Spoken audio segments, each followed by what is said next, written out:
முன்னேறு ராம் சார். அவர் தைரியமா இது நடத்தி முடிக்கணும் அப்படிங்கிற அந்த எண்ணத்துல தினமுமே அந்த அப்டேட்ஸ் கேட்பாங்க. இன்னைக்கு என்ன செய்யணும், நான் என்ன செய்யணும். 25 வருஷமா தேர்தல் நடத்தல, 25 வருஷமா நடத்தாத ஒரு விஷயத்தை நடத்துறதுக்கு நமக்கு ஒரு பொறுப்பு வந்திருக்கு. அந்த பொறுப்பை நம்ம எப்படி செய்ய போறோம்? ஒரு 12 பேர் கொண்ட குழு தான், நாங்கள் தான் பேசிட்டோம்.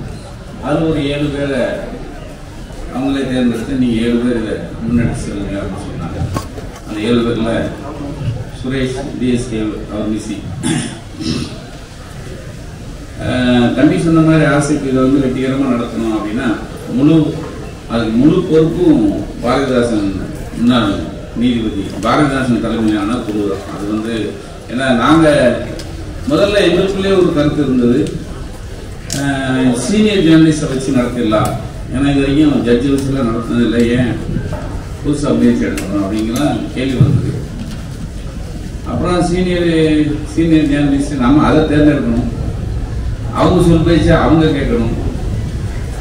இது ஒரு முன்னாள் கலவரம் வரும், எதுக்கு பிரச்சனை, ஏன் நம்ம ரிட்டையர்ட் ஜட்ஜை கேட்கலாம் அப்படின்னு சொல்லி ஒரு 2-3 பேரை கேட்டுட்டு கடைசியாக தான் பாரதிதாசன் நம்ம சஜெஸ்ட் பண்ணதே நம்ம மென்ஷன் சார் தான் பண்ணார். எங்களுக்கே அதிசயமாகவும் ஆச்சரியமாக இருந்தது அவங்க நடத்தின முறை. உண்மையிலே ஒரு லெப்டினண்ட்டாக அவங்களே நாங்களே சில கருத்து சொல்கிறனாலும் நான் பார்த்துக்கிறேன், நீங்கள் போங்க பாரு. அந்த அளவுக்கு அதை ரொம்ப திறனாக நேர்மையாக நடத்தினால தான் இந்த குழு இப்போ தேர்ந்தெடுக்கப்பட்ட குழு தேர்ந்தெடுப்பச்சு. நான் முதல் ஜூன் 1 நாங்கள் பொறுப்பெடுக்கையில் உள்ள வந்து பேசுகிறோம். என் மேலே ஒரு குற்றச்சாட்டு இருக்கு, ஒரு மாசத்துக்காக ஒரு எலுமிச்சை மரத்தை வெட்டிட்டேன்னு என்னை சொல்லிகிட்டே இருப்பாங்க. இது இங்கே தான் இருந்துச்சு. அப்படி சுற்றி வந்தேன், குழவி கூடு கட்டி இருந்துச்சு. நான் பார்த்தேன், என்னப்பானே அப்போ ஜேக்கப்பை கூப்பிட்டேன், இந்த என்னப்பா குழவிலாம் இருக்கேன். அவனை எலுமிச்சை மரம் குழவி வந்து கட்டும், அதனால தான் ஜன்னலை பூட்டி வச்சுருக்கோன்னு சொன்னாங்க. அதை வெட்டிடு அப்படின்னு சொல்லி வெட்டிட்டேன். இன்னைக்கு வரைக்கும் சொல்லுவான், லாஸ்ட்டுக்காக எலுமிச்சை மரத்தை வெட்டிட்டாரு.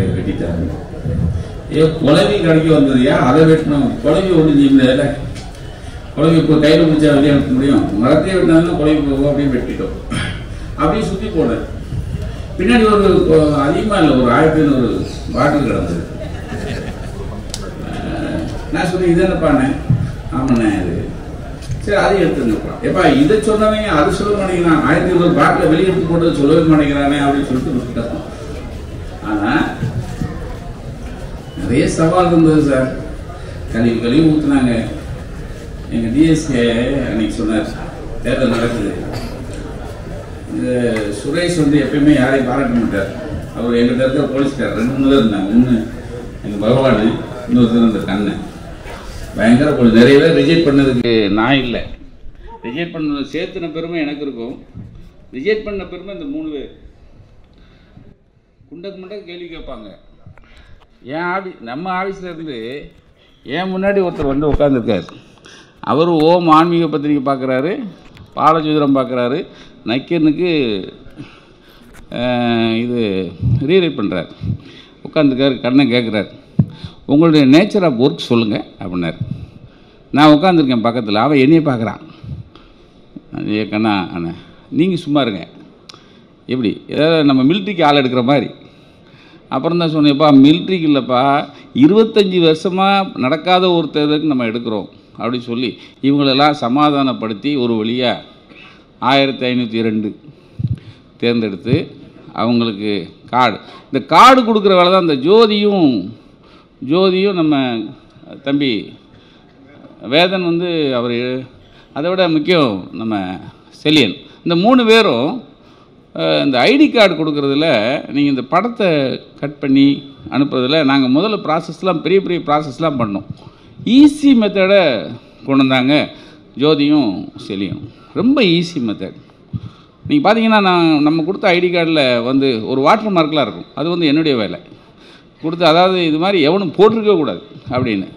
ஆக அந்தளவுக்கு எல்லோரும் சேர்ந்து வேலை பார்த்ததுனால தான் முளைச்ச கதிர் தான் இந்த 11-12 பேர்.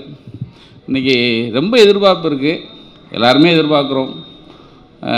ப்ரெஸ் கிளப் இன்றைக்கி வந்து ஒரு 25 வருஷம் கழித்து ஒரு திறன்பட அது மக்களுக்கு அது முக்கியமான விஷயம். வந்தோடனே எங்கள் ராம் சார் சொன்னார், ஏதோ ஹெல்த் கார்டெலாம் கொடுக்க போகிறாங்களாமே அப்படின்னு.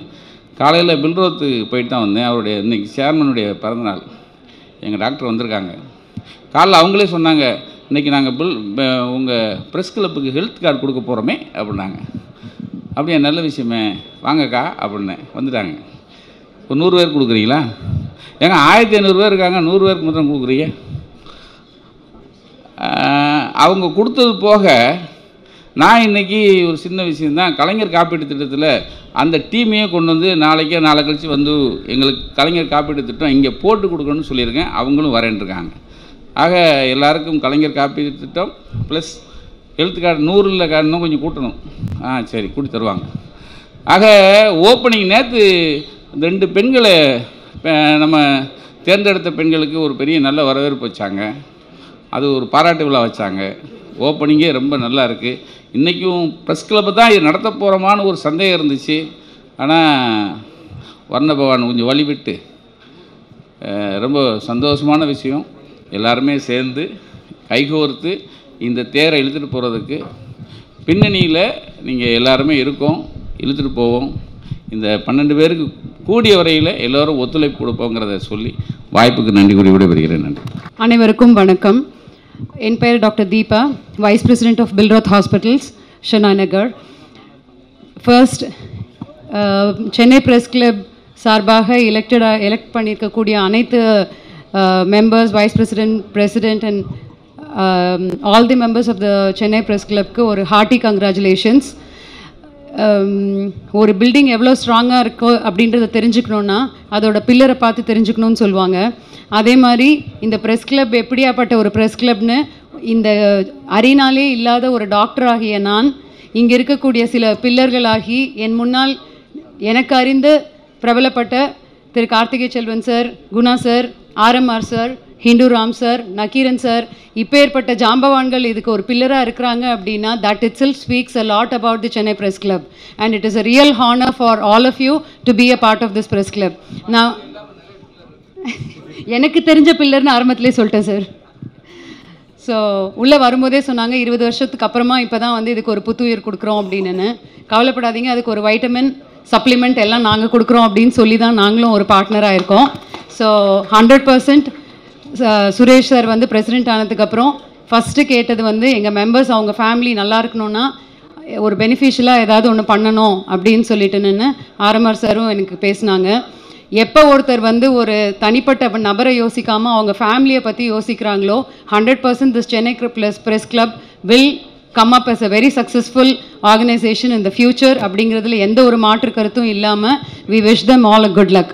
Coming to the topic, இந்த கார்டு மூலமாக என்ன செய்யலாம் அப்படின்றத நான் உங்களுக்கு வந்து ஒரு 4-5 பாயிண்டில் சொல்லிடுறேன். எப்போ நீங்கள் நீங்களோ உங்களை சார்ந்த உங்கள் வீட்டில் இருக்க யார் வேணாலும் வரலாம். இந்த கார்டை எடுத்துகிட்டு பில்ராத் ஹாஸ்பிட்டல் வரும்போது சென்னை ப்ரெஸ் கிளப்போட ஐடி கார்டு வேணும். ஸோ தட் இஸ் ஹவு நீங்கள் இந்த சென்னை ப்ரெஸ் கிளப்லேருந்து வரீங்கன்றதுக்கு உண்டான ஒரு ஐடென்டிஃபிகேஷன். செகண்ட் வந்து ஒரு கார்டில் வந்து கிட்டத்தட்ட 15,000 ரூபாய் வர்த்தான எல்லா எம்ஆர்பியில் இருக்கக்கூடிய ரேட்டுக்கு உண்டான எல்லா டெஸ்ட்டுமே 1000 ருபீஸில் ஆஃபர் பண்ணியிருக்கோம். ஸோ இது பண்ணும்போது எல்லா வகையான நோய்களும் இருக்கா இல்லையா அப்படிங்கிறத தெரிஞ்சதுக்கு எல்லாத்தையுமே அனலைஸ் பண்ணி 100% நீங்கள் வந்து ரெட்டில் இருக்கீங்களா, க்ரீனில் இருக்கீங்களா, ஆரஞ்சில் இருக்கீங்களான்ற ஒரு கிளியரன்ஸ் வந்துடும் உங்களுக்கு. ரெட்டில் இருந்தீங்கன்னா 100% நீங்கள் அடுத்த கட்ட ஒரு டெஸ்ட்டை பண்ணணுன்ற பட்சத்தில் இந்த கார்டு ஹோல்ட் பண்ணியிருக்கவங்க அத்தனை பேத்துக்குமே 30% discount on the next higher investigation will be offered. இந்த கார்டுக்கு உண்டான அத்தனை செலவையும் சென்னை ப்ரெஸ் கிளப்பே பில்ராத்துக்கு கொடுத்துருச்சுங்கிறத வந்து நான் பெருமையாக தெரிவிச்சுக்கிறேன். அண்ட் பில்ராத் thanks the Chennai press club on behalf of every one of you. So இந்த 30% டிஸ்கவுண்ட் மூலமாக ஒரு என்ன டிசீஸ் இருக்குது இல்லை அதுக்கு அடுத்த கட்டத்தில் நீங்கள் எந்த ரோட்டில் எந்த பஸ்ஸில் ஏறணும் அந்த ஊருக்கு போய் சேர்கிறதுக்குன்ற ஒரு கிளியர் ரோட் மேப் கொடுத்துருவோம். அங்கேருந்து என்ன ஹெல்ப் வேணுமோ யாராக இருந்தாலும் என்னை காண்டாக்ட் பண்ணலாம். டாக்டர் சுரேஷ் சாரோட கைடன்ஸில் நீங்கள் என்னை காண்டாக்ட் பண்ணிங்கன்னா உங்களுக்கு ஃப்ளாலெஸ்ஸாக அதை பண்ணி கொடுக்க வேண்டிய பொறுப்பு என்னோடது. ஸோ இந்த எந்த ஒரு நோயுமே வரக்கூடாது அப்படின்னு யாருமே நம்ம வேண்டினாலும் வந்துடும். ஆனால் அதை எவ்வளோ சீக்கிரமாக கண்டுபிடிக்கிறோமோ அந்த அளவுக்கு 100% அதுலேருந்து க்யூர் பண்ண முடியும்.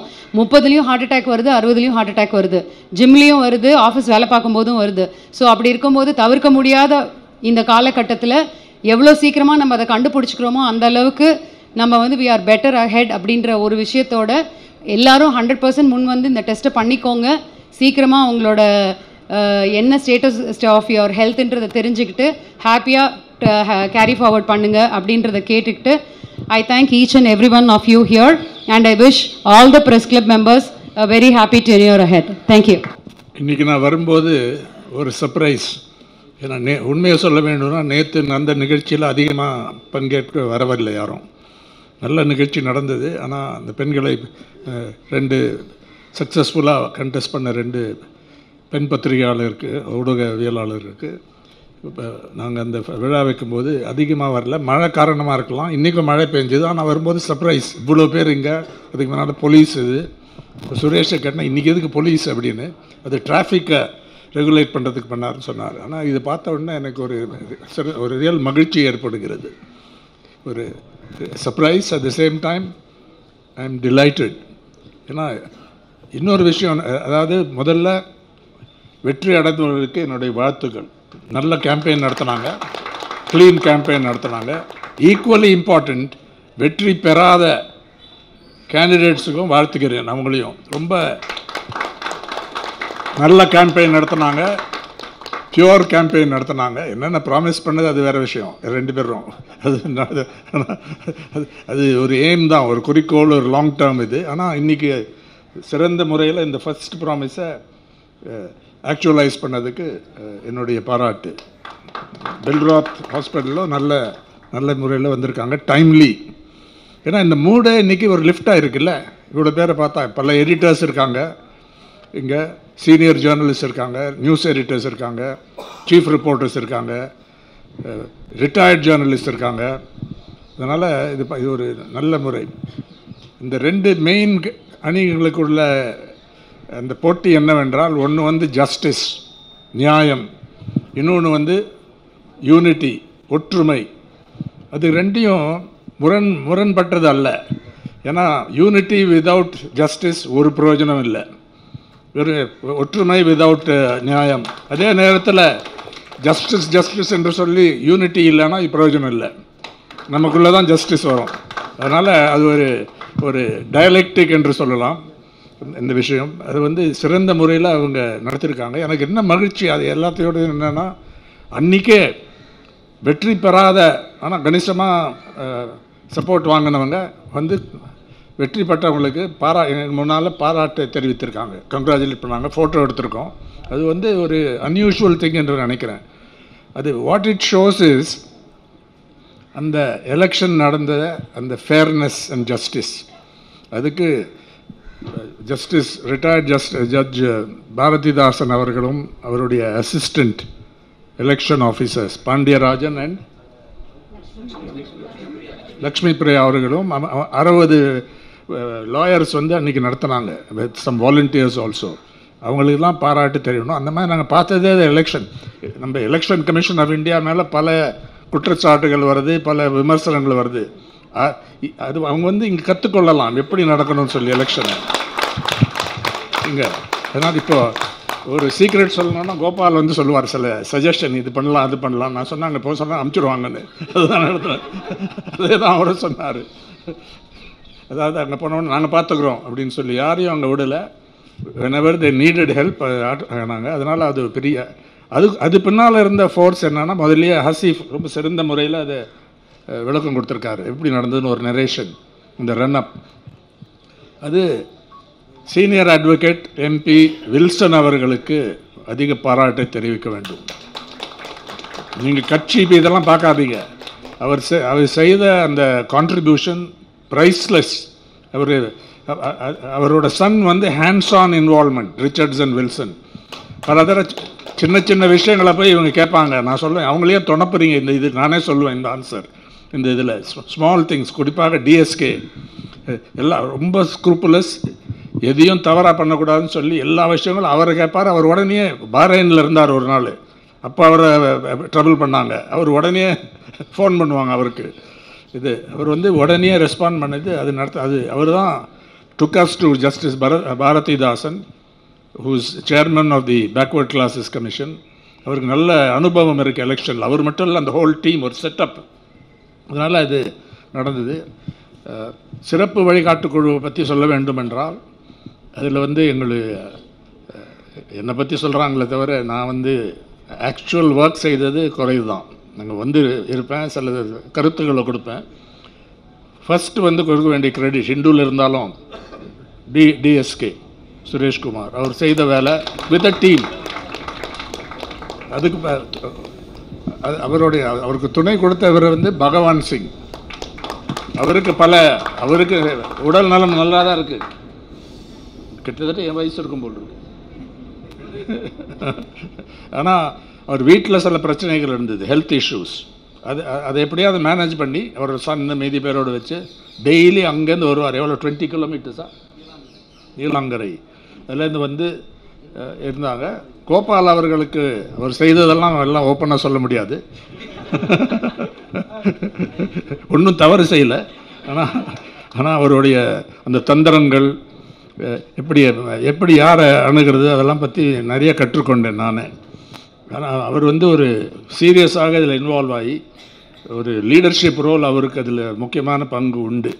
இந்த நிலைமையை எதனால் நாங்கள் உள்ளே வந்தோங்கிறதுக்கே அதெல்லாம் ரிசர்ச் பண்ணி நீங்களே இவ்வளோ பத்திரிகையாளர்கள் இன்வெஸ்டிகேட்டிவ் ஜேர்னலிஸ்ட் இருக்கீங்க, நீங்களே கண்டுபிடிக்கலாம்.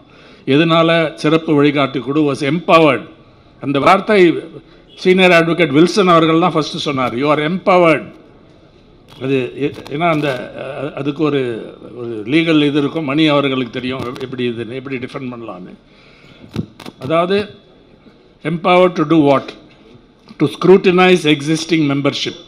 அவங்க பழைய இருந்த மெம்பர்ஷிப் லிஸ்ட்டை வந்து ஸ்க்ரூட்டினி பண்ணுறது, ஒவ்வொரு கேஸ் பை கேஸ். அது உண்மையான மெம்பராக இல்லையா, தகுதி இருக்கா இல்லையா. சார் நிறையா மெம்பர்ஷிப் வந்து ஃபேக் மெம்பர்ஷிப் இருந்தது. அந்த பைலாஸுக்கு முரணாகவே இருந்தக்கூடிய மெம்பர்ஷிப் இருந்தது. ரெண்டாவது வந்து என்ரோலிங் நியூ மெம்பர்ஸ். என்ரோலிங் மட்டும் இல்லை, ரெனியூவிங் மெம்பர்ஷிப். பல பேர் வந்து இந்த எலெக்ஷன் நடக்காத இங்கே நடக்கக்கூடிய இந்த விதத்தை பார்த்து தே காட் டிசல்யூஷன் அண்ட் வரவே இல்லைங்க. அவங்களுக்கெல்லாம் ஆப்பர்ச்சுனிட்டி கொடுத்து என்ரோலிங் நியூ மெம்பர்ஸ். அதோடைய சக்ஸஸ் என்னவென்றால் எல்லாருக்கும் தெரிஞ்ச விஷயம், ஆனால் இங்கே சொல்ல வேண்டிய நிர்பந்தம் இருக்கிறது. 91.26% வந்து ஓட் பண்ணாங்க. நான் எதிர்பார்க்கல, இங்கே யாரும் எதிர்பார்க்கல, ஜட்ஜு கூட எதிர்பார்க்கல.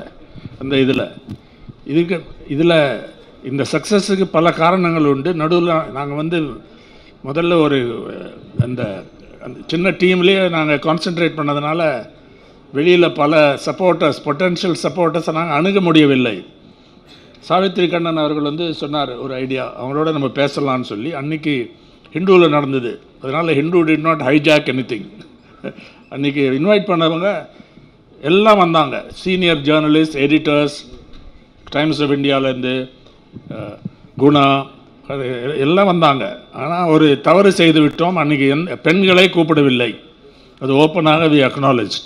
அந்த இதில் அந்த விஷயத்தை நீங்கள் புது leadership with support of other members, senior those who contested also, அதை நீங்கள் you have to take it up. அந்த சவால் 140 உறுப்பினர்கள் தான் இருக்காங்க இன்றைக்கி, விமன் ஜேர்னலிஸ்ட். இங்கே அவுட் ஆஃப் 1560 1502 போராது. ஸ்டார்ட் என்று தான் சொல்லலாம், அது கூட இல்லை. அதனால் பல தடைகள் வந்தது, பல அட்டெம்ப்ட்ஸ் டு சாபோட்டாஜ் என்று கூட சொல்லலாம். இதை நடத்தினாங்க. சோஷியல் மீடியாவில் பயங்கரமாக தாக்கினாங்க, குறிப்பாக நக்கீரன் கோபாலையும் அன்னையும். நான் அதை படிக்கிறது கூட இல்லை. இவங்க சுரேஷ்குமார் அதை பார்த்து கொஞ்சம் கவலைப்படுவார், டெய்லி அதை டிஸ்ட்ரிபியூட் பண்ணுவார் எங்கள் குரூப்ஸில். அதனால் அதெல்லாம் நாங்கள் பார்க்குறது கூட இல்லை. அதனால் இதெல்லாம் வருது இது. பட் இன்றைக்கி சிறந்த முறையில் நீங்கள் ஸ்டார்ட் பண்ணியிருக்கீங்க, நீங்களும் அவங்களும். இனிமேல் யூனிட்டி தான் தேவை. அண்ட் ப்ரெஸ் கிளப்பு நல்லா வளர்க்கலாம். நான் அவங்ககிட்ட சொன்னேன், ஒரிசா ப்ளஸ் கப் போனேன் புவனேஸ்வருக்கு, எடிட்டர்ஸ் கில்ட் ஹெல்ட் கான்க்ளேவ். அவங்க அதை வந்து நான் டிஸ்கிரிப்ஷன் கொடுத்தேன். அன்றைக்கி போய் நான் கீநோட் அட்ரஸ் கொடுத்தேன், என்னை கூப்பிட்டுருந்தாங்க. சிறந்த முறையில் நடத்துகிறாங்க. கம்பீட்டிங் நியூஸ் பேப்பர்ஸோட எடிட்டர்ஸ், அங்கே ப்ரொப்ரைட்டர்ஸ் கூட சேரலாம் போல் இருக்குது. சிறந்த, அதே மாதிரி பெங்களூரில், டெல்லியில், மும்பையில் சிறந்த முறையில் அங்கே ப்ரெஸ் கிளப் நடக்கிறது. முக்கியமான விஷயங்கள், குறிப்பாக freedom of independence of the media, freedom of the media, அந்த விஷயங்களை எடுத்து போராடுறாங்க, அதை பற்றி டிஸ்கஸ் பண்ணுறாங்க, கரெக்ட் டைமில் அதுக்கு ரியாக்ட் பண்ணுறாங்க, அவங்க பத்திரிகைகளில் எழுதுகிறாங்க. அதெல்லாம் இங்கே செய்ய வேண்டும். வெறும் பொழுதுபோக்குக்கு இல்லை, அதுவும் ஒரு பங்கு தான். அது ஸ்விம்மிங் பூல்லாம் போடுறோன்னு சொல்லியிருக்காங்க போட்டிருக்கு. அதுக்கு வேறு இடம் வேணும், அது செய்யலாம் ஒரு காலத்தில். So thank you very much, congratulations to everybody, குறிப்பாக இந்த large turn out. And thank you. நான் நேற்று கூட சொன்னேன், நான் உறுப்பினர் கூட இல்லைங்க, அது ஒன்று இன்டர்லோப்பர் என்று சொல்லலாம், வெளியில் அழைப்பதனால வந்தது. அதனால் I wish you the best. எல்லாருக்கும் வணக்கம். ராம் சார் எல்லாமே எக்ஸ்பிளைன் பண்ணிட்டாரு, பெருசாக நான் ஒன்றும் பேச போகிறதில்ல. ஒரு 2 பாயிண்ட்ஸ் தான். நாங்கள் இங்கே வந்து பொறுப்பேற்ற பிறகு இந்த கடமை செய்கிறதுக்கு பழைய உறுப்பினர்கள்னா ஒரு 600 பேர் தான் இருந்தாங்க. அதில் பல பிரச்சனைகள்னால தான் நாங்கள் இந்த வழிகாட்டுக்குழுவையே உருவாச்சு. போன வருஷம் ஜெனரல் பாடி மீட்டிங்கில் அமைச்சது. பல பேர் உண்மையான ஜேர்னலிஸ்ட்டு அப்ளிகேஷன் போட்டு கூட அவங்கள அப்படி ஒதுக்கி வச்சுட்டாங்க. ஜேர்னலிசத்துக்கும் அவங்களுக்கும் சம்பந்தம் இல்லாதவங்களெல்லாம் சேர்த்தாங்க, அவங்களுக்கு வேண்டியவங்க அப்படின்னு சொல்லி. அதனால் அப்புறமா தேர்தல் நடக்காமல் 25 வருஷம். அதனால் வந்தோம், பொறுப்பேற்றும் போது பார்த்தா 600 மெம்பர்ஸ் தான் இருந்தாங்க. அப்புறமா ரெனியூவல் ஆரம்பித்தோம். ஒவ்வொன்றும் டிஎஸ்கே அவர் ஆஃபீஸ் வேலை பல நேரங்களில் ஆஃபீஸ் வேலை இங்கே செய்வார். இங்கே வந்த மெம்பர்ஷிப் ரெனியூ பண்ணுறதுக்கோ சேர்கிறதுக்கோ அவங்களே பார்ப்பார். திட்டிட்டு போகிறவங்கள அதையும் வாங்கிப்பார். ரொம்ப பொறுமையாக டீல் பண்ணியிருக்காரு. I used to admire that man at that age. Like Ram said, he was one of the main reasons why it succeeded. அதே நேரத்தில் one of the main reasons why it happened is our silence. Is our silence for all this 25 years. இன்னொரு முறை judge வர வேண்டாம், இத்தனை police வர வேண்டாம். நான் எலெக்ஷன் 2 தடவை எம்யூஜே நடத்தியிருக்கேன். சீனியர் ஜேர்னலிஸ்ட் தான் நடத்தியிருக்காங்க. ஒவ்வொரு முறையும் ஒவ்வொரு போஸ்ட்லேயும் நாங்கள் கேஸ் போடுவோம், நாங்கள் இதை நிப்பாட்டுவோம், அச்சுறுத்தல். நம்ம we advise the society. We are supposed to be the mirrors to everybody's conscience. ஆனால் நம்ம கான்ஷியன்ஸை நம்ம பலமுறை தேட வேண்டியதாக போச்சு. இந்த எலெக்ஷனில் தேடினோம். 1500 பேரில் ராம் சார் சொன்ன மாதிரி 92% நாங்கள் எக்ஸ்பெக்ட் பண்ணவே இல்லை. It's a record. இது பார்த்தீங்கன்னா நாங்கள் ரெனியூ பண்ணும்போது many members including women members 25 ஆண்டுகள் 30 ஆண்டுகளெல்லாம் சந்தா கட்டி ரெனியூ பண்ணாங்க. 2500 ரூபா 3000 ரூபாலாம் சந்தா, ஒரு ஆண்டுக்கு 100 ரூபா தான். இது புது கமிட்டி மாற்றணும், கட்டுப்படி ஆகாது, பர்டிகுலர்லி ஸ்விம்மிங் பூல் கட்டுறதா இருந்தால். அவங்ககிட்ட இவ்வளோ வருஷமாக கதை மூடி தானே இருந்தது, உள்ளே வரத்துக்கே பயந்துமே. ஆனால் நீங்கள் சும்மா இருந்தீங்க, ஏன் கேள்வி கேட்கக்கூடாது? கேட்கல, அது வேறு விஷயம். இனிமேல் கேள்வி கேட்போம். அது கேள்வி கேட்க தேவையில்லாத நீங்கள் நடந்துப்பீங்கன்றது ஒரு எங்களுக்கெல்லாம் நம்பிக்கை உண்டு. கடைசியாக இந்த 1500 பேர் இல்லை, இத்தனை பேர் ஓட் போட்டிருக்காங்க. இந்த 1500 பேர் சேர்ந்ததில் ஒரு அர்த்தம் உண்டு. இந்த ப்ரெஸ் கிளப்பில் இந்த 800 பேர் 900 பீப்புள் வந்து புதுசாக சேர்ந்தாங்க இல்லையா, ப்ரெஸ் கிளப்பில் ஒரு புது நம்பிக்கை, புதுப்பித்தவங்க 3000 ரூபா கட்டி ஒரு புது நம்பிக்கை. அந்த நம்பிக்கை வீணாகக்கூடாது. அதே மாதிரி 90% ஓட்டு போட்டிருக்காங்க. இந்த ப்ரெஸ் கிளப் மேலே வந்த நம்பிக்கை வீணாகக்கூடாது. உங்கள் மேலே வந்த நம்பிக்கை வீணாகாது. அதில் எனக்கு உண்மையாகவே I really trust that. Ram sir ஒன்று சொன்னார், இதில் வெற்றி பெற்றவங்க தோத்தவங்கன்றது கிடையாது. வெற்றி அனௌன்ஸ் பண்ண பிறகு ஷபீரை கங்க்ராச்சுலேட் பண்ண வந்த one of the first people was my good friend, sorry ஹசீஃபை, ஷபீர் ஹசீஃபை கங்க்ராச்சுலேட் பண்ண வந்த ஷபீர் வந்தார். Really great. மெக்னானிமிட்டி கிடையாது, this is camaraderie, this is brotherliness, this is family. I am sure this family will grow. Thank you very much. அன்பு நண்பர்களே அனைவருக்கும் வணக்கம், மேடையில் இருக்கிறவங்களுக்கும் வணக்கம். சுருக்கமாக சொல்லிடுறேன். இப்போ இந்த 25 வருடங்களாக நம்ம தேர்தல் நடத்த முடியாமல் இருந்ததுக்கு நம்ம எல்லாரும் தான் காரணம். மோகன் இருந்த வரைக்கும் ரொம்ப ஃபைட் பண்ணார். இன்றைக்கி வந்து அவரை நம்ம கண்டிப்பாக நினைவு வரணும்.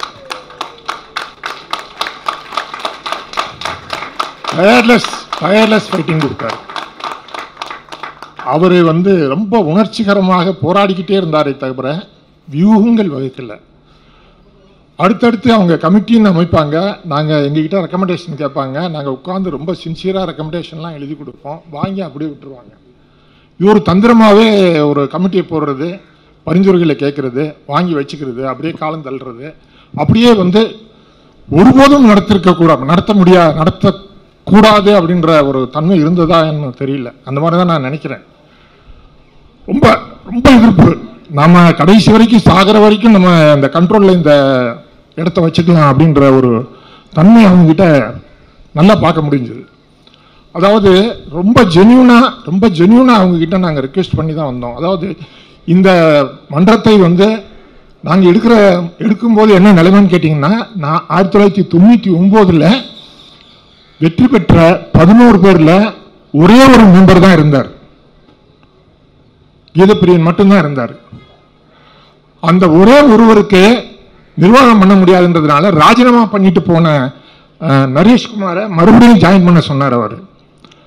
அப்புறமேல் வந்து அவங்களுக்கு ஒரு முக்கியத்துவம் கொடுத்து ஒரு அக்ரிமெண்ட் போட்டு உள்ளே வந்துட்டு வேலையே செய்ய விடாமல் நாளும் பொழுதும் ஒவ்வொரு இடைஞ்சல்கள் தொடர்ச்சியாக கொடுத்துட்டு இருந்தாங்க. வெளியிலையும் வந்து அவதூறுகள் பண்ணிட்டு இருந்தாங்க. பொதுவாகவே நான் ரொம்ப உணர்ச்சிகரமான ஆள், ரொம்ப கண்ட்ரோல் பண்ணிக்கிட்டேன். நண்பர்கள்கிட்டலாம் பேசும்போது ஒரு குணசேகரன் இப்போ பல பேர் சொல்லுவாங்க, இதுக்கெல்லாம் நீங்கள் பதில் சொல்லுங்க, நீங்கள் கரெக்டாக தான் போயிட்டுருக்கீங்க, விளக்கம் சொல்லுங்கன்னு. விளக்கம் சொல்ல ஆரம்பிக்கும் போது அது விவாதங்களாக மாறி உணர்ச்சி வசப்பட்டு ஒரு வாத வாதங்களாகி மன உளைச்சலுக்கு உள்ளாகி வேலை தடைபடக்கூடாது அப்படின்ற ஒரு தன்மையில் ரொம்ப சகிப்புத்தன்மையாக இருக்கணும். எவ்வளவு விமர்சனங்கள் வந்தாலும் எவ்வளோ அவதூறுகள் வந்தாலும் அந்த அவதூறு செய்தவர் இங்கே தான் உட்காந்துட்டு இருந்தார். எங்களை நாங்கள் பார்த்துக்கிட்டு தான், அவரை பார்த்துட்டு தான் நாங்கள் உள்ளே போவோம் வருவோம். அதுதான் ரொம்ப ரொம்ப ரொம்ப ஒரு துயரமான ஒரு, அதையும் சகிச்சுக்கிட்டு ஃபோனில் எங்களுக்கு எதிராகவே பேசிக்கிட்டு இருப்பார் இங்கேருந்து. அதையெல்லாம் கேட்டுக்கிட்டு சகிச்சுக்கிட்டு 3 மாதம் தான் எங்களுக்கு டைம் கொடுத்தோம், இவங்களை அடித்து வெளியில் துரத்திடுவோம், அதுக்கு மேலே ஒரு நாள் இங்கே இருப்பாங்களான்னு பார்த்துடுறோம் அப்படின்லாம் சவடால் விட்டாங்க. ஆனால் 6 மாதம் வரைக்கும் உட்காந்து பண்ணணும். ஏன்னு கேட்டிங்கன்னா, ஃபஸ்ட்டு 1.5 மாதம் என்ன ஆச்சுன்னு கேட்டிங்கன்னா, இங்கே இருந்தவங்க 169 பேர் தான் மெம்பராக இருந்தவங்க. இவ்வளோ பெரிய அமைப்பில் மெம்பராக இருந்தவங்க 169 பேர் தான் அவங்க லிஸ்ட்டில் இருந்தாங்க. அந்த 169 பேரை நாங்கள் வந்து ஸ்க்ரூட்னி பண்ணணும்னு கேட்டப்ப அலோ பண்ண மாட்டோம், அதை தொடக்கூடாது நீங்கள், அவங்க எல்லாருமே ஜென்யூனானவங்கன்னு சொன்னாங்க. இல்லை நாங்கள் பார்த்துடுறோம் அப்படின்னு சொல்லி பிடிவாதமாக வாங்கி பார்த்தா அதில் வந்து பத்திரிகையாளரே இல்லாதவர்கள் இருந்தாங்க. ஒரு பத்திரிகையில் இருக்க அட்டெண்டர் இருந்தார், ஒரு ஜெனரல் மேனேஜர் இருந்தார், ஹைகோர்ட்டில் வேலை பார்க்குறவர் இருந்தார், ஒரு வியாபாரிகள் சங்க தலைவர் இருந்தார். இப்படியான ஆட்கள் அந்த 169 பேரில் இருந்தாங்க. அவங்களை நீக்கும் போது பிரச்சனை வெடிச்சது, கொந்தளிச்சாங்க. அதையும் பொருட்படுத்தவே இல்லை, அமைதியாக அவங்கள ப்ரூவ் பண்ண சொல்லுங்க பத்திரிகையாளர்னு நாங்கள் சேர்த்துக்கிறோம், இவ்வளோதான் நாங்கள் பதில் சொன்னோம். வேற வாத பிரதிவாதங்களுக்கு போகல. அப்போ பழைய மெம்பர்ஸ் எவ்வளோ பேர் இருக்கிறாங்கன்னா, ஒரு 2000 பேர் இருக்கிறாங்கன்னாங்க. 2000 பேரில் 169 பேர் தான் நீங்கள் ஏன் பண்ணியிருக்கீங்கன்னா, பல பேர் வந்து உதாரணத்துக்கு ஒரு விகடனில் வந்து ஒரு 30-40 பேரை பிளாக் லிஸ்டில் போட்டிருந்தாங்க. நக்கீரனில் கோபால் காமராஜ் உட்பட ஒரு 20 பேரை பிளாக் லிஸ்டில் போட்டிருந்தாங்க. தினகரனில் ஒரு 40 பேரை பிளாக் லிஸ்டில் போட்டிருந்தாங்க.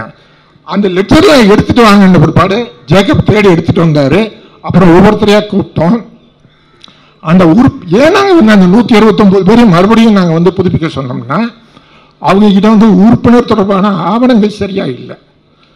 ஆவணங்கள் சரியா இல்லைன்னா, அதாவது ஒரு உறுப்பினருடைய 10ஆம் நம்பர்ல ஒரு உறுப்பினர் இருப்பார், அதுக்கப்புறம் ஒரு 8 பேர் இருக்க மாட்டாங்க, 18ஆம் நம்பர்ல தான் இருப்பாங்க, மீதி 7 பேர் என்னன்னாங்கன்னு தெரியாது. இப்படியே வந்து ரேண்டமா எகிரி எகிரி எகிரி எகிரி இருந்தது.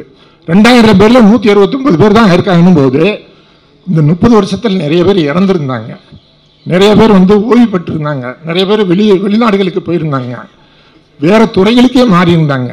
ஸோ இவங்களெல்லாம் நாங்கள் லிஸ்ட் அவுட் பண்ணி இமெயிலையும் ஃபோன்லையும் தொடர்பெடுத்து பேசி அவங்க இருக்கிறாங்களா, இப்போ ஸ்டில் இந்த ஜேர்னலிசத்தில் இருக்கிறாங்களா அப்படின்னா வாங்க அப்படின்னு சொல்லி இன்வைட் பண்ணி முடிக்கிறதுக்கே அந்த லிஸ்ட் போடுறதுக்கே ஒரு 2 மாதம், ஆரம்பகட்ட 2 மாதம் ஆயிடுச்சு. அதுக்கு ரொம்ப டைம் ஆயிடுச்சு. அதுக்கப்புறமே தான் இனிஷியல் வேலைகளை வந்து நாங்கள் வந்து ஆரம்பிச்சோங்க.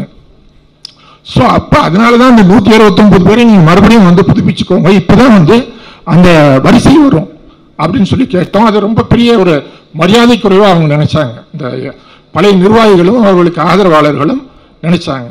இன்னொரு தரப்பினர் என்ன சொன்னாங்கன்னா, உங்களுக்கு வந்து வெறும் பரிந்துரை தான் வந்து இங்கே ரெக்கமெண்டேஷனுக்கு தான் அவங்க இந்த குழுவை அமைச்சிருக்கிறாங்க, நீங்கள் அத்துமீறி போறீங்க, தேர்தல் நடத்துறதுக்கான உரிமை உங்களுக்கு கிடையாது, உறுப்பினர் சேர்ப்பதற்கான உரிமை உங்களுக்கு கிடையாது, உங்கள் லிமிட்டேஷன் மீறி போயிட்டு இருக்கீங்கன்னு எங்களை கூப்பிட்டு பேசுவாங்க. நாங்கள் உள்ளே வந்துக்கிட்டு இருப்போம், இங்கே வா என்ன ரொம்ப ஓவரா பண்ணிக்கிட்டு இருக்கீங்க அப்படின்னு மிரட்டி பேசுவாங்க. இது மாதிரி எங்ககிட்ட பழகிக்கிட்டே எங்ககிட்ட பேசிக்கிட்டே நட்பு பாராட்டிக்கிட்டே இதெல்லாம் தேவையில்லை, நீங்கள் அத்துமீறி பண்ணுறீங்க, உங்களுக்கு கோஆப்ரேஷன் பண்ண முடியாது அப்படின்னு சொன்னாங்க. ஸோ இதெல்லாம் வந்து இப்போ வாத பிரதிவாதங்கள் இந்த நியாயங்களை பேசிக்கிட்டு இருந்தால் அடுத்த கட்ட வேலையை நடத்த முடியாதுன்னு சொல்லிட்டு அமைதியாக தான் தொடர்ந்தோம். ஆனால் எனக்கு நான் என்ன ஒரு வேதனை இருந்ததுன்னு கேட்டிங்கன்னா, இப்போ இவ்வளவு எழுச்சியாக இந்த இடத்துல இவ்வளோ பேர் வரும்போது இந்த 5-6 மாதங்கள் என்ன நடந்துகிட்டு இருக்கு, என்ன போய்கிட்டு இருக்கு, இவ்வளோ அவதூறுகள் இருக்கு, இந்த அவதூறுகளுக்கு என்ன பதில், நீ என்ன சொல்றீங்க, என்னதான் நடக்குதுங்க அப்படின்ற ஒரு விசாரிக்கக்கூடிய ஆர்வம், அந்த தேடல் முக்காவாசி 95% பத்திரிகையாளர்களுக்கு கிடையாது. ஆசிஃப் உட்பட வெகு சிலர் மட்டுமே அந்த அக்கறை எடுத்துக்கிட்டாங்க. ஸோ அதை நான் வந்து கவனப்படுத்துறேன். ஏன்னு கேட்டீங்கன்னா, நம்மளுக்கு தொடர்ச்சியான ஒரு ஆர்வம் இருக்கணும். நாம வந்து இப்போ மிகப்பெரிய அளவில் செலவு பண்ணி இந்த தேர்தல் நடத்தியிருக்கோம், மிகப்பெரிய அளவில் நினைச்சு பார்க்க முடியாத ஒரு செலவு பண்ணி நடத்தியிருக்கோம். அதுல ராம் சார் மட்டுமே 4 லட்சம் ரூபாய் அவருடைய சொந்த காசு கொடுத்திருக்காரு. அவருடைய அந்த கான்ட்ரிபியூஷன் இல்லாட்டி நடத்திருக்க முடியாது. நம்ம கலெக்ஷன் பண்ண பெரும்பகுதியான பணம் வந்து எலெக்ஷனில் செலவழிக்க வேண்டிய கட்டாயம் ஆகிப்போச்சு. ஏன்னா நீதிபதி, நிறைய அட்வொகேட்ஸு, மற்ற அந்த விஷயங்கள், அவங்களுக்கான சாப்பாட்டு செலவு, இது மாதிரியான விஷயங்களை தவிர்த்து பத்திரிகையாளர்களையே வைத்து நாம் தேர்தல் நடத்தக்கூடிய அளவில் அடுத்த தேர்தல் இருக்கணும். கண்டிப்பாக இந்த மாதிரியான ஒரு மிகப்பெரிய அளவில் லக்ஸரி. ஏன்னா அவர் தயாரிப்பாளர் சங்க தேர்தலை நடத்தின நீதிபதி. ஆனால் அந்த கண்ணோட்டத்திலேயே அவர் நம்ம செலவுகள் அவர் நம்மகிட்ட எதிர்பார்த்தாரு, நம்மளாலையும் தவிர்க்க முடியல. ஸோ அந்த ஒரு நிலைமை ஏற்பட்டது. அடுத்த முறை நாம் வந்து அந்த நிலைமைக்கு போகக்கூடாது. நமக்குள்ள ஒரு யூனிட் இருந்ததுன்னா, நமக்குள்ள ஒரு அண்டர்ஸ்டாண்டிங் இருந்ததுன்னா, எம்யூஜே தேர்தல் நடத்தின மாதிரி செலவில்லாமல் நமக்குள்ளேயே ஒரு இராணுவ கட்டுப்பாட்டை உருவாக்கி கொண்டு வாலண்டியர்ஸை நமக்குள்ளே நம்ம உருவாக்கிக்கிட்டு அடுத்த முறை எல்லோருமாக இணைந்து தேர்தல் நடத்த வேண்டும். மறுபடியும் இங்கு வெற்றி பெற்றவர்களுக்கும் தேர்தலில் போட்டியிட்டவர்களுக்கும் அனைவருக்கும் என்னுடைய நன்றியையும் வாழ்த்துக்களையும் தெரிவித்துக் கொள்கிறேன். மேடையில் அமர்ந்திருக்கும் மேதைகளே, அரங்கில் அமர்ந்திருக்கும் நண்பர்களே, அனைவரையும் வணங்குகிறேன். திணைத்துணை நன்றி செய்யணும், பனை துணையாக கொள்வர் பயன் தருவார், வள்ளுவன் வாக்கு. நாங்கள் எல்லாம் திணையளவுக்கான பணியை செய்தோம், அதை பனையளவாக கொண்டு நீங்கள் எல்லாம் எங்களை பாராட்டி இருக்கிறீர்கள். நாங்கள் தலைவணங்கி உங்களுடைய நன்றி உணர்வுகளை ஏற்றுக்கொள்கிறோம். இரண்டாவது, இந்த வழிகாட்டு குழுவுக்கு வழங்கப்பட்ட பணிகள் 2. ஒரு பணி தேர்தல் நிறைவேற்றியதன் மூலம் நிறைவு பெற்றிருக்கிறது. இன்னொரு பணி, முக்கியமான பணி பாக்கி இருக்கு. அது என்னன்னா, இந்த பைலாவில் எந்தெந்த திருத்தங்கள் எல்லாம் பண்ணாங்கிறத பற்றிய பரிந்துரைகளை உருவாக்கி ஒப்படைத்திருக்கிறோம். இந்த பரிந்துரைகளை உங்களுடைய அடுத்த பொதுக்குழுவில் விவாதத்திற்கு வைத்து நிறைவேற்றி கொடுத்தால் அடுத்தடுத்த ஆண்டுகளில் நிர்வாகம் சீராக நடப்பது ஒரு புறம், தேர்தல் தொடர்ந்து 2 ஆண்டுகளுக்கு ஒருமுறை நடந்தே தீரும் என்பதற்கான வழிகாட்டுதல்களை சொல்லியிருக்கிறோம். அதனை நீங்கள் பரிசீலிக்க வேண்டும் என்ற வேண்டியவனாக உங்களிடையே இருந்து விரைவிட்டுக் கொள்கிறேன். அனைவருக்கும் வாழ்த்து தெரிவித்துக் கொள்கிறேன். நன்றி, வணக்கம். நிர்வாகிகள் பொறுப்பேற்பு. நிர்வாகிகளை அறிமுகம் பண்ணுறேன். முதல்ல தலைவர் சுரேஷ் வேதநாயகம், துணைத் தலைவர்கள் மதன் சுந்தரபாரதி,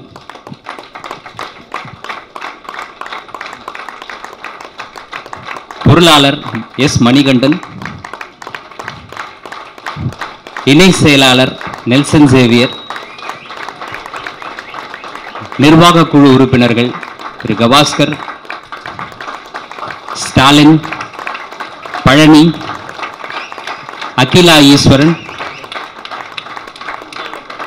விஜய் கோபால்,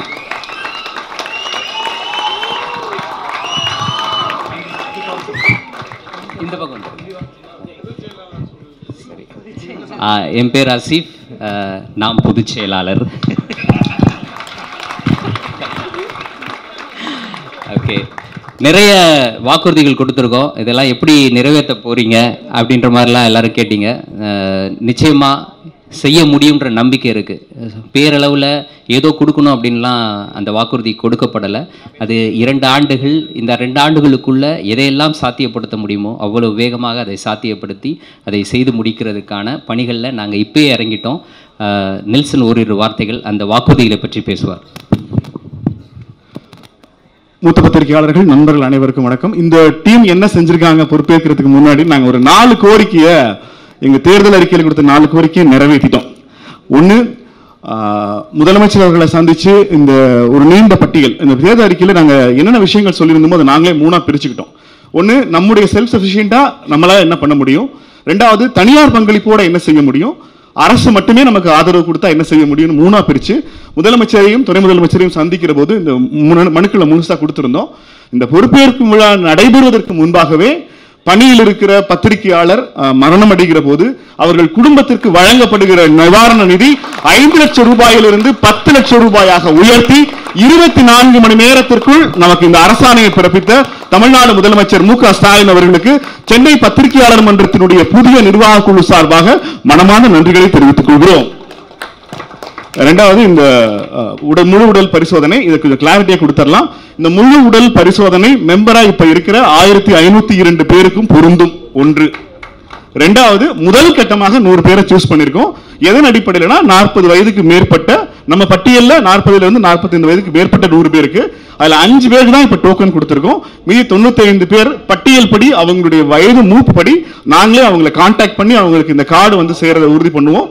இந்த ஒரு கார்டினுடைய மதிப்பு கிட்டத்தட்ட 30,000 ரூபாய். 2 பேர் வந்து முழு உடல் பரிசோதனை பண்ணிக்கலாம். தனித்தனியா கொடுக்கல. ஒரு கார்டு வாங்குற ஹோல்டருக்கு அவங்க மனைவிக்கோ கணவனுக்கோ இல்லை அவங்க அம்மா அப்பா யாரோ ஒருத்தருக்கு அது பயன்படணுங்கிற நோக்கத்தில் இந்த கார்டை இஷ்யூ பண்ணியிருக்கோம். இந்த கார்டு இந்த முதல் கட்டமாக 100 பேர் கொடுத்து முடிச்ச பிறகு அடுத்தடுத்து 1500 பேருக்கு வழங்கப்படும். இந்த கார்டோட வேல்யூ ஆக்சுவலா 1000 ரூபாய். ஆனா இந்த 1000 ரூபாயும் சென்னை பத்திரிகையாளர் மன்றமே ஏற்றுக்கொண்டு இலவசமாகவே நம்முடைய பத்திரிகையாளர் மன்ற நிர்வாகிகளுக்கு கொடுத்திருக்கு. இந்த 2 ஓகே புரியுது. இன்னும் 2 இதை நீங்க கேட்கலாம். ரொம்ப முக்கியமான ஒண்ணு, இளம் பத்திரிகையாளர்கள் நைட் ஷிஃப்ட் வரும்போது தங்குறதுக்கு, தூங்குறதுக்கு, கழிப்பிட வசதிகளை பயன்படுத்துகிறது எதற்குமே பயன்படுத்தாமல் இருந்த இந்த சென்னை பத்திரிகையாளர் மன்றம் 24 மணி நேரமும் இனி திறந்திருக்கும்.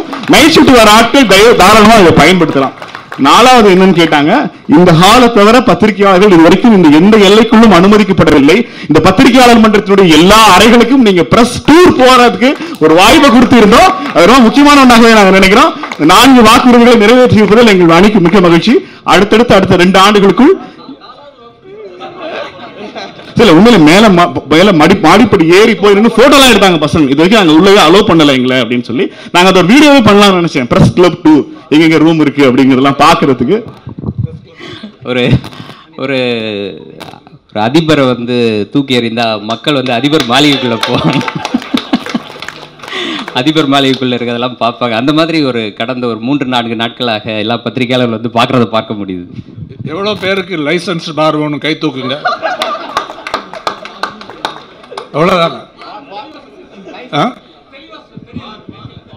லைசன்ஸ் பார் பார் பார் என்றால் எல்லாரும் ரொம்ப நல்லவங்களா இருக்காங்க. சார் எல்லாரும் ரொம்ப நல்லவங்களா இருக்காங்க, கெடுத்துறாதீங்க. நீங்கள் வந்து அது பிடிக்கிறதோ இல்லையோ, எனக்கு என் அனுபவத்தில் ஒரு ப்ரெஸ் கிளப் லைசன்ஸ் பார் இல்லாமல் நடத்த முடியாதுன்னு தான் நான் பார்த்துருக்கேன். லைசன்ஸ் வாங்கிடலாம். எல்லா கோரிக்கையும் நிறைவேற்றப்படும். இல்ல, ஒரு பிரஸ் கிளப்ல பார் இருக்கிறத நான் முழுமையா ஆதரிக்கிறேன். ஆனா அந்த பார் எல்லாருக்கும் அக்சஸ் பண்ற மாதிரி இருக்கணுங்கிறதா எங்களுடைய நோக்கம். எல்லா நிதியை பற்றி கேட்டுகிட்டே இருந்தாங்க. ஆக்சுவலாக ப்ரெஸ் கிளப்போட நிதியில் நம்ம வந்து மைனஸில் தான் இருக்குது. அதுக்கெலாம் வந்து முன்னாடி உட்காந்துருக்க எடிட்டர்ஸு, நிர்வாகிகள் இவங்களாம் நம்பி தான் வந்து இந்த தேர்தல் வாக்குறுதியை கொடுத்துருக்கோம். உங்களை அழைச்சதுக்கான 2 காரணம். ஒன்று வந்து உங்களுக்கு ஹானர் பண்ணுறது, இன்னொன்று நீங்கள் எங்களுக்கு ஹானர் பண்ணுறது, இது நமக்கு நாம ஹானர் பண்ணுறது. ஓகேங்க சார். ஓகே, நிகழ்ச்சியோட இறுதிக்கு வந்துட்டோம். ஒரே ஒரு விஷயம் மட்டும் சொல்லிக்கிறேன். விடுபட்ட உறுப்பினர்கள், புதிய உறுப்பினர்கள் சேர்க்கை அப்படின்றது விரைவில் தொடங்கும். விடுபட்டவர்கள் யாரும் கவலைப்பட வேணாம். எல்லாரையும் உறுப்பினராக சேர்ப்பதற்கு அதான் வர ஆண்டு ஜனவரி மாதத்தினுடைய முதல் வாரத்தில் தொடங்கலான் இருக்கோம். விடுபட்டவர்கள் யாரும் கவலைப்பட வேணாம், எல்லாரையும் இணைத்துக் கொள்ளலாம். எல்லாரும் இணைஞ்சு எல்லாரும் பயன்படுத்தக்கூடிய வகையில் இந்த பத்திரிகையாளர் மன்றத்தை மாற்ற வேண்டும் அப்படின்றதான் விருப்பம். பெண்கள் தயவு செய்து எல்லோரும் வரணும், பயன்படுத்தணும் சென்னை பத்திரிகையாளர் மன்றத்தை. அப்போ தான் உங்களுடைய தேவை என்ன, உங்களுக்கு உகந்த சூழலை எப்படி நம்மளால் உருவாக்கி தர முடியும், அதெல்லாம் எங்களுக்கு தெரிய வரும். நீங்கள் வரும்போது தான் அது சாத்தியமாகும். தினசரி வாங்க, சாயந்தரம் வாங்க. இன்னும் அதான் எல்லாருமே வந்து இங்கே தயவுசெய்து வந்து இதை பயன்படுத்த ஆரம்பிக்கணும் அப்படின்றது தான் என்னுடைய கோரிக்கையாக இருக்குது. இன்றைய தினம் இந்த நிகழ்வில் கலந்து கொண்டு இதை சிறப்பித்த மூத்த பத்திரிகையாளர்கள், வழிகாட்டு குழுவைச் சேர்ந்த பத்திரிகையாளர்கள் மற்றும் பல்வேறு நிறுவனங்களைச் சேர்ந்த ஆசிரியர்கள் மற்றும் இளம் பத்திரிகையாளர்கள் எல்லாருக்கும் இந்த நிர்வாக குழுவின் சார்பாக நன்றியை தெரிவித்துக் கொள்கிறேன்.